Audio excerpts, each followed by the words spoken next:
Hello everyone, I am still here in beautiful Brazil. It's so sad that tomorrow evening we will be leaving Brazil.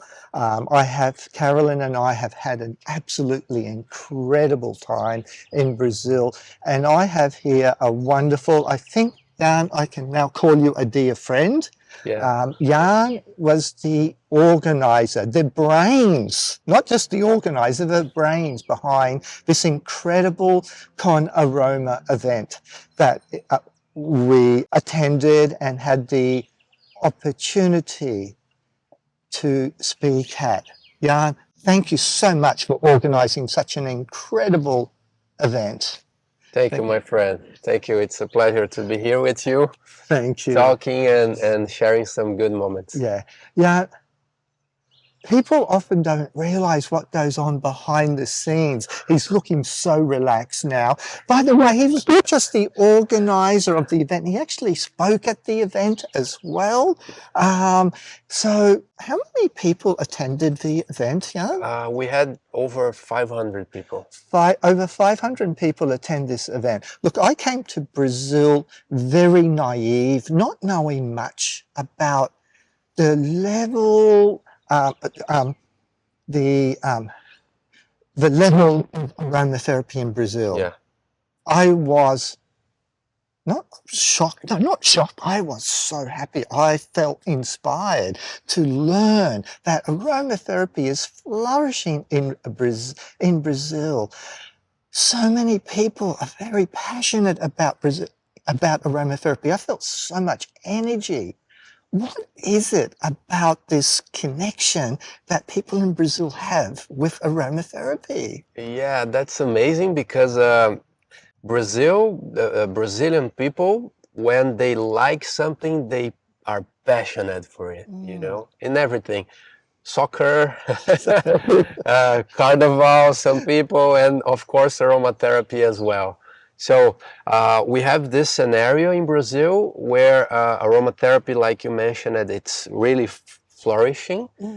We have very good teachers that started this work like 20, 25 years ago.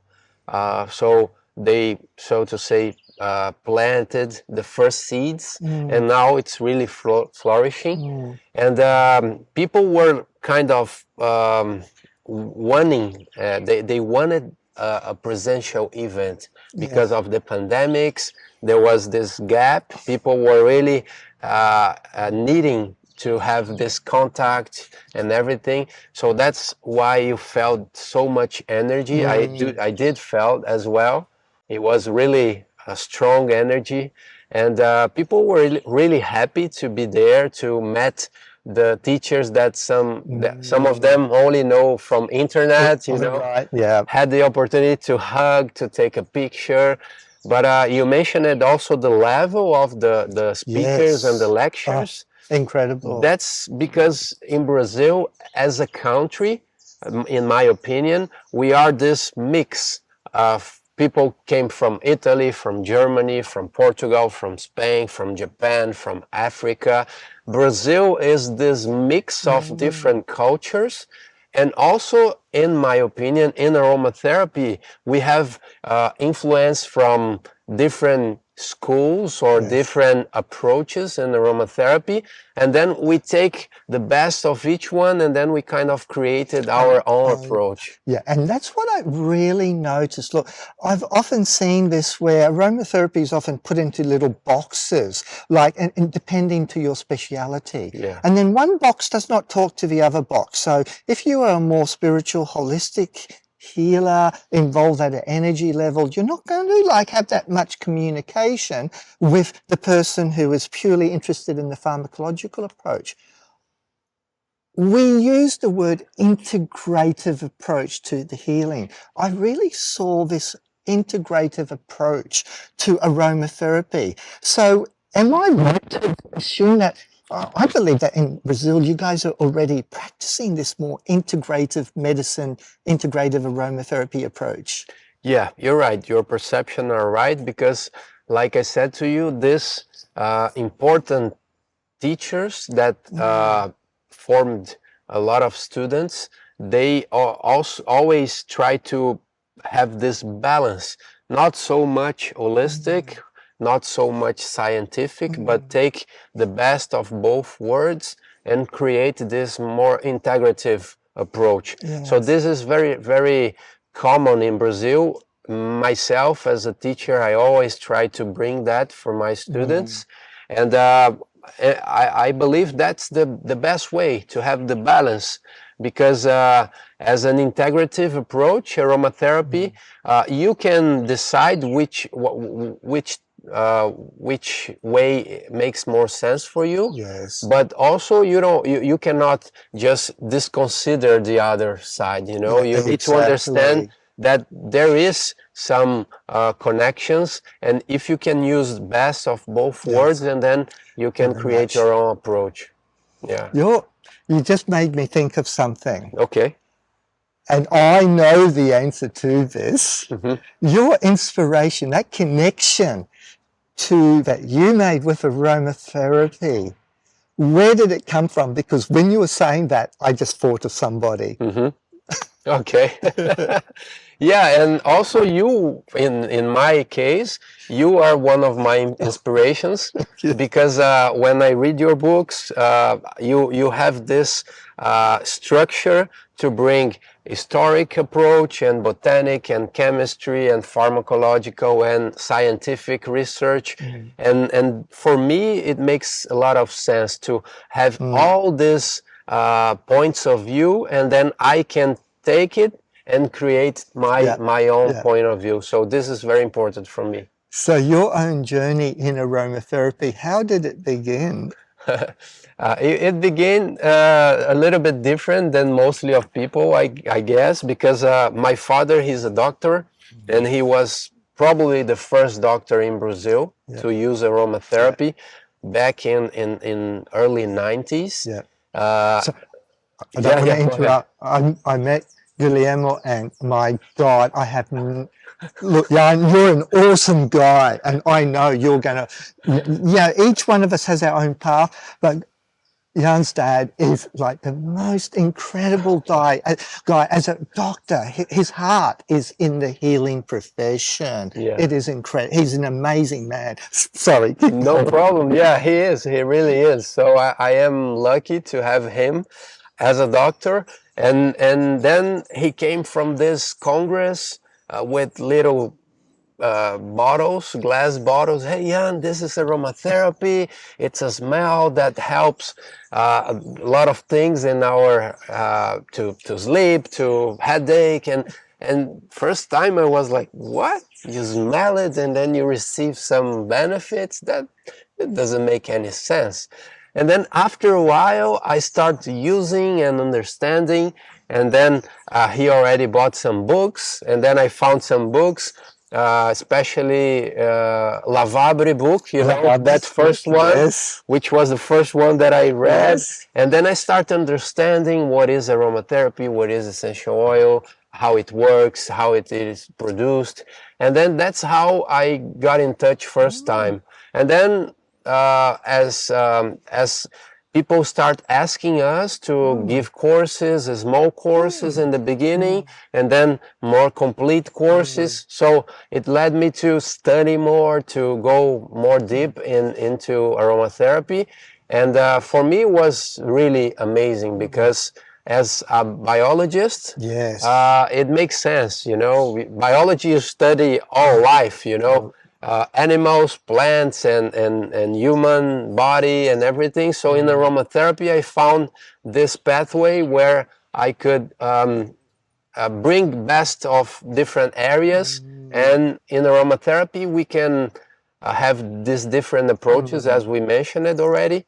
And for me, it makes a lot of sense. Yeah.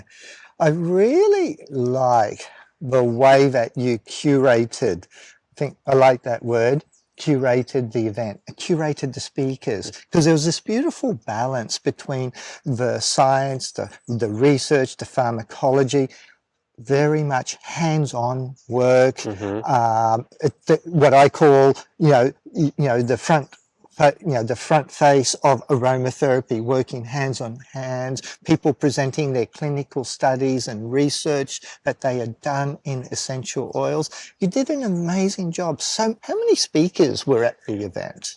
It was around, let me see, around, if we speakers like with lectures, it was something around 15, but we 15, also had yeah. two panels, Two which panels, five yes. on each. So totally something around 25. 25 Yeah. speakers, yeah.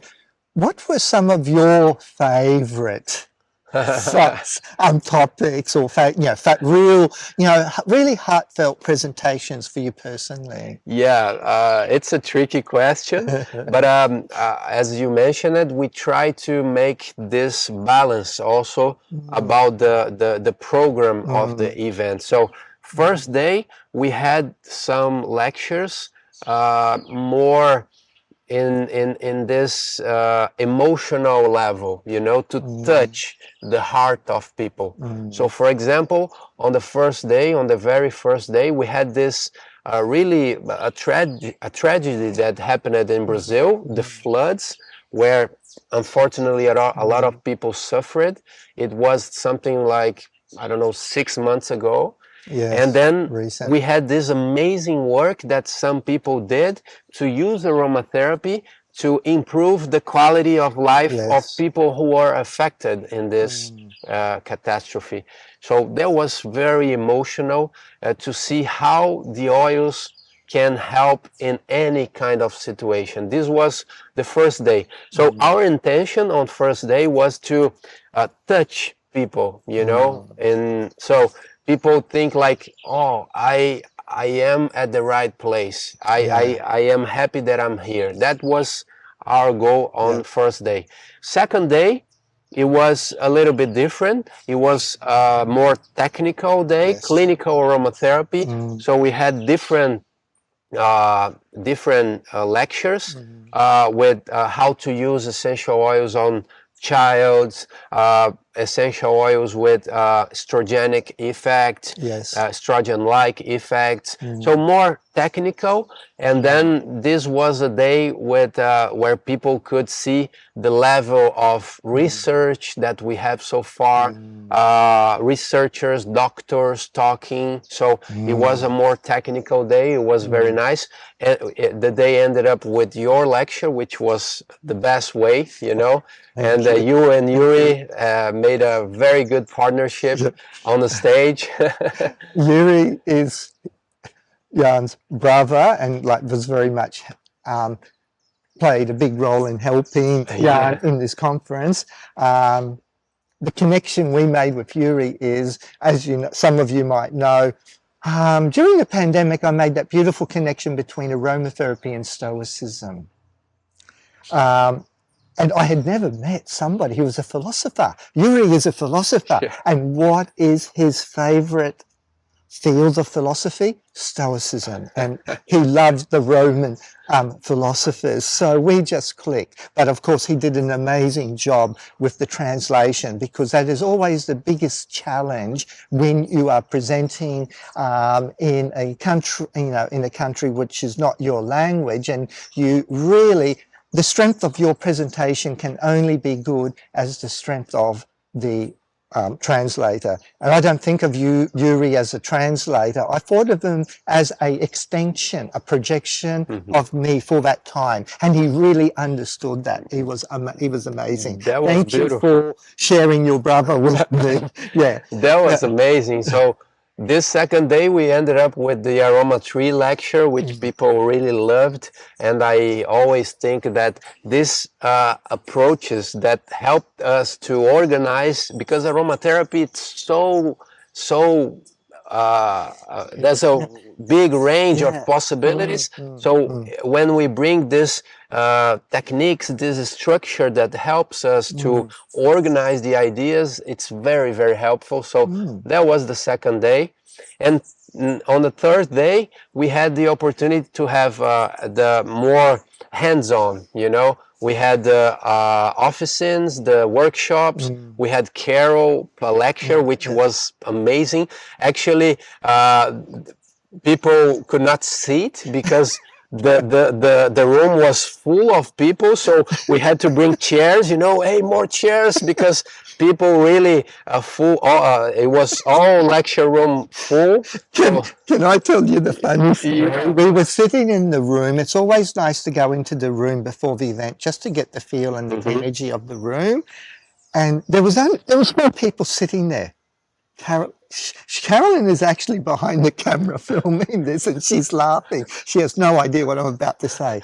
But I might be right in saying, like, she is very passionate about what she does, but her passion comes through in her knowledge and her experience. She's not like me that will just get easily distracted. She stays on focus and subject, on topic. And she always prefers a smaller group because she's very interactive. So she said, oh my God, this is great. There's only going to be 4 people here. And I said, I don't think so, Carolyn. I just think, you know, the lectures at the workshops are running a little bit late. And next minute we just see people Suddenly. Yeah, but I think what she also said, because Carolyn spoke about more the technical aspect of formulation, skincare formulation and natural products, because the 2 topics go very hand in hand with aromatherapy, because, you know, skincare preparations, essential oils work so well. And Carolyn's focus was on all the challenges in formulating an authentically natural and organic product, because if you want to use aromatherapy, you need to use a natural and organic base. And of course, I think it was very well received, but we were also surprised of the number, you know, the actual progress that had been made in that area here in Brazil. Like in Brazil, you're up there with all the latest natural ingredients and preservatives. So Carolyn was like really, like myself, just in awe with the level of knowledge and integrity in Brazil. So it's amazing. Yeah, that was nice. People love it, and people are really interested in organic certification and these little details. It's really a big thing in Brazil right now. So I was glad that people had the opportunity to learn from her. And at the same lecture room, after lunch, we had the distillation, which was amazing. To bring for people the opportunity to see a distillation in real time. We had little trouble at some point, which was really nice for people to understand that there's a lot of things involved on distillation, but it was nice. Romulo, who you interviewed already, he did this rosemary distillation. It's a different chemotype of rosemary, rosemary chemotype Cineo. Oh, sorry, pinene, alpha-pinene, alpha-pinene, which gives a totally different background aroma, more sweet. And it was amazing. After that, we had workshops with you, with Jonathan, so 3rd day was more hands-on, 1st day emotion, and 2nd day more technical, which I believe it was a good balance for people to have a full experience, you know.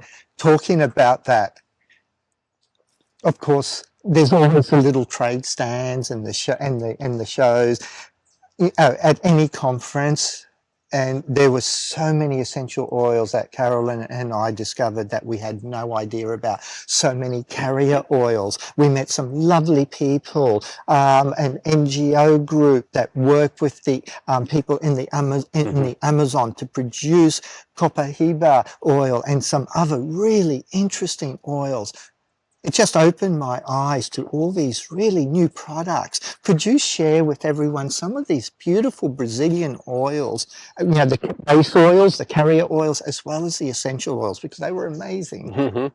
Yeah, we at this event, we wanted to bring this cooperative from the Amazon. It's an amazing work that they are doing over there, because it's one of the ways that we have to keep the forest preserved is to take resources from the forest without need to cut the trees, you know. So aromatherapy and oils itself are a really good way that we can do that.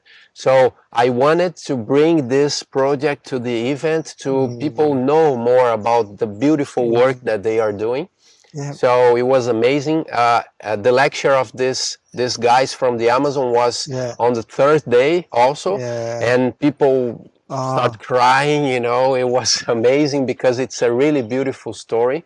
And we have a huge a field of possibilities about aromatherapy in Brazil, discovering new oils, new possibilities. We have the oils that are already more famous, like Copaiba, for example. We have rosewood that people know.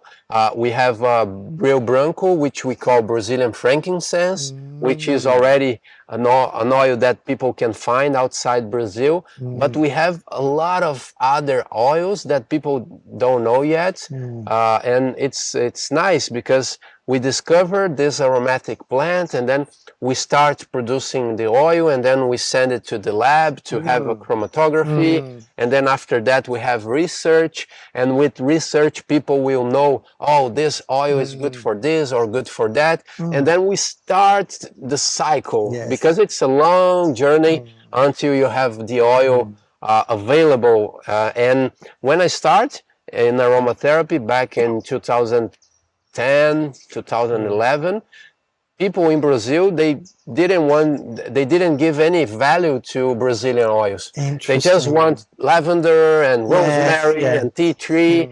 And then I am glad that I was part of this process with other people to give the right value to the oils from Brazil, you know. We have Breu Branco, we have Pitanga that you guys tried. Pitanga, that was interesting because Pitanga is the Brazilian cherry, the Brazil, but not that they were extracting. Romulo, who Jan just mentioned, had extracted the oil from the leaf. It was a very interesting. Oh, right there. We're in this beautiful garden and the hotel complex where we are staying. Pitanga is an oil. It's we can say it's a rare oil because it takes a lot of little leaves to produce a little bit of oil, but it's a reddish oil, the color. And for skin, it's amazing. It has strong antioxidant effects, which helps the skin regeneration. It's one example. We have guava, which is similar, also from the leaves. We have. So this is from the guava fruit, but from the leaf. From the leaf. Yeah, but the guava. When you say guava, it's the guava tree that produces the guava tree that produces the fruit, where people know. Probably it's a common fruit here in Brazil. But then we distill the leaves, and then we also have this oil. We have Brazilian pepper. Chinus terebintifolius is the Latin name, which is produced from the little peppers, the little fruits from this tree. The birds love it when it's full of little fruits. And the oil, it's very good for the respiratory system. Very good. We have Cordia verbenacea, which is erva baleira. Very strong anti-inflammatory, and it grows naturally here at the beach areas here in South Brazil, and way more others. There's a study, I will send it to you, maybe you can share with them. It's a study that they made back in 90s, I guess. They tracked already over 2,000 different aromatic plants in the Amazon. 2,000.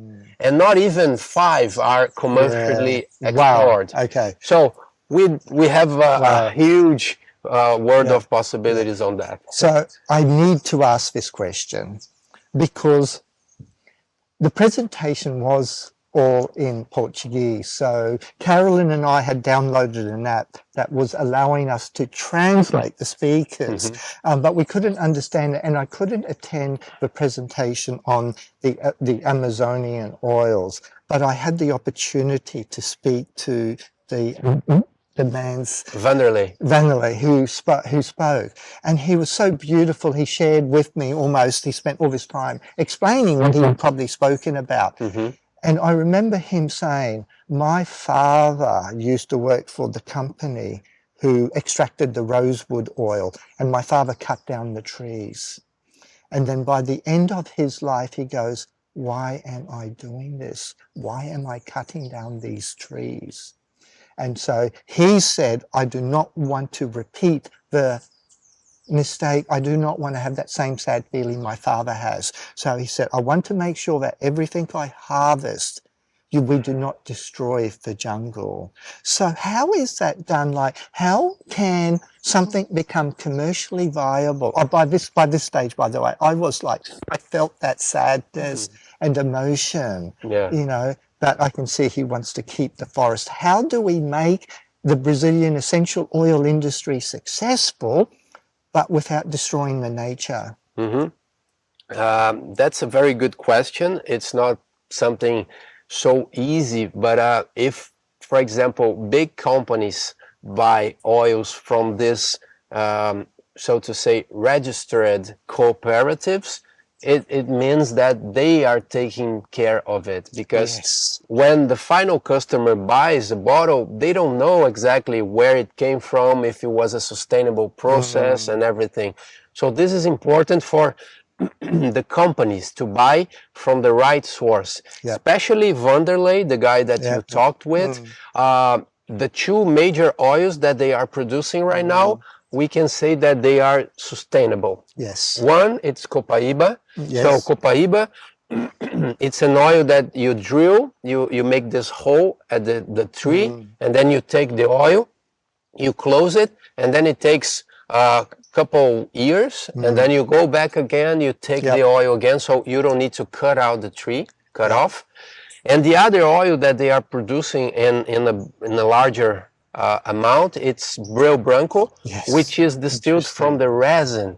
So also the resin comes out naturally, like frankincense, for example, but you don't need, it's different than frankincense in a sense that you don't need to make a little scar for the tree to produce. It's natural. So you just go in the forest, you take the resin and then you distill it. So those oils are really good examples about how we can take resources without destroying the forest.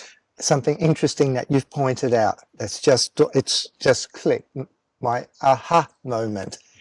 Keep the big corporations out of the jungle. Keep them away from the actual harvesting of the plants. Leave that to the people who know the land, who know the country best. That's very important. Very important. And I always try to bring this message here in Brazil as well, because the companies here in Brazil, the companies that have already 20 years, 25 years, 15 years of store history, they know that, and they buy from the right sources, which helps us to keep all the cycle, you know. It's different than new companies that just arrived and they are looking for price, so they want to buy from the cheapest one. That's not exactly the best way. So here in Brazil, we are trying to bring this message as well. Beautiful message that everybody around the world can learn from that. Now, thank you so much for your time. I could keep going on and on. Let's go. I want to really ask, the future of aromatherapy in Brazil, where do you see it? What is your vision for aromatherapy in Brazil? And even, let's think globally and for the world. What is your vision? I am a person that always try to look the best of things, you know. I am an optimist person. So even that we know that we face some challenges in aromatherapy, I believe that with education, with consciousness, we can have beautiful futures for aromatherapy. That's what we are trying to do here in Brazil, to instead of being just complaining, oh, this is wrong, this is not good, this is bad, we are trying to give our expertise and our contribution for people who wants to be better, who wants to learn, who wants to understand what is aromatherapy, which is an endless journey, right? Endless journey. You know that better than me. And then we are trying to provide for these people what we believe that is important in terms of responsibility, in terms of education. And I believe that aromatherapy, if you want to have this pathway with responsibility and education, it's a beautiful tool to change lives, to have a more healthy life, you know. So that's the idea, that's my vision for the future, to give this possibility for people to have more understanding about what is aromatherapy. Because with this understanding more in a deeper level about what is aromatherapy, it means also a deeper understanding about what is life, about what is nature, about what is self-conscious, self-knowledge. Right. Everything comes together. Beautiful. And this is amazing. This is why aromatherapy is so special, because it brings all of this other understandings of the universe, of life, of community, because in nature you have everything, and we are not here and nature there. We are part of nature, and I believe that aromatherapy is a tool that can reconnect us with nature and also with our own nature, you know. So that's what I cannot add to that. I think I need to finish this on those beautiful words of Yan. I could not have said it better. My God, that's amazing. Thank you so much, Yan. That was amazing. Thank you very much, my friend. Thank you. Very good to have you Thank and you. Carol here in Thank Brazil. you. Thank you.